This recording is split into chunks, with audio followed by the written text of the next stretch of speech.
Moderatorja Arbana Osmani ka ndarë me ndjekësit e saj në Instagram një reflektim të sinqert personal, duke zbuluar një peng që e ka shoqëruar vitet e fundit dhe vendimin që ka marrë për ta ndryshuar.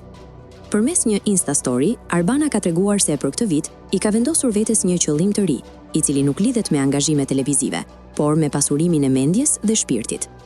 Ajo pranon se kohët e fundit nuk ka lexuar aq sa do të donte, gjë që i ka lënë një shije të hidhur. Këtë vit i kam vënë qëllim vetes të lexoj të paktën një libër në muaj, sepse është një nga penget e viteve të fundit dhe më vjen shumë keq, shkruan Osmani. Moderatorja zbulon se aktualisht po fokusohet te autorët e rinj shqiptar, veprat e të cilave i cilëson si mbresëllënëse.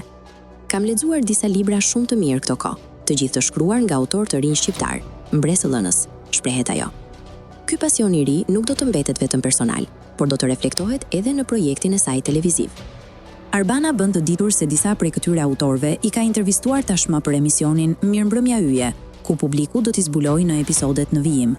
Në fund, ajo bën një apel të drejtë për publikun, duke theksuar rëndësinë e vlerave të vërteta kulturore. Ndjej se duhet folur më shumë për librat dhe se letërsia e mirë duhet bërë virale, përfundon Arbana.